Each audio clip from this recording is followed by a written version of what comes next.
పార్థు భానుమతి వాళ్ళిద్దరూ అయితే అలా అక్కడ కూర్చుని ఉంటారు. ఇక అక్కడ ఉన్న భానుమతి అయితే పార్థుకి దగ్గరుండి వడ్డిస్తూ ఉంటుంది. అలా వడ్డిస్తూ ఉండగా అది చూసి కోటి అయితే ఇలా అంటూ ఉంటాడు, అల్లుడు గారు ఏంటి అల్లుడు గారు మీ ఒక్కరే అలా తింటుంటే నేను చూస్తూ తట్టుకోలేకపోతున్నాను, మీరు మా అమ్మాయికి తినిపించండి అల్లుడు గారు అని చెప్పి కోటి అంటూ ఉంటాడు. అది వినగానే అక్కడ ఉన్న పార్థు అయితే సిగ్గుపడుతూ ఉంటాడు. దాంతో కోటి అయితే మీరేం సిగ్గుపడిన అవసరం లేదు అల్లుడు గారు, మీరు తినిపించండి తగ్గేదే లేదు అని చెప్పి అంటాడు. దాంతో పార్థు అయితే భానుమతికి గోరుముద్దలు తినిపిస్తూ ఉంటాడు. అది చూసి భానుమతి చాలా సంతోషిస్తుంది.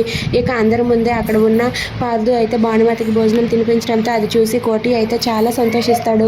ఇక భానుమతి తిన్నాక అక్కడ ఉన్న కోటి అయితే ఏంటమ్మా అలా చూస్తూ ఉన్నావు, నువ్వు కూడా తినిపించు అల్లుడు గారికి, నువ్వు కూడా తినిపిస్తేనే బాగుంటుంది కదమ్మా, తినిపించు అని చెప్పి అంటూ ఉంటాడు. దాంతో భానుమతి వాళ్ళ నాన్న మాట కాదనలేక తను కూడా అన్నం తీసి గోరుముద్దలు అయితే పార్థుకి పెడుతూ ఉంటుంది. అలా భానుమతి కూడా పార్థుకి అయితే భోజనం పెడుతూ ఉంటుంది. అలా వాళ్ళిద్దరూ కూడా ఒకరికొకరు తినిపించుకుంటూ ఉంటారు. అది చూసి అక్కడ ఉన్న కోటి అలాగే ప్రమీల వాళ్ళు అయితే చాలా సంతోషిస్తూ ఉంటారు.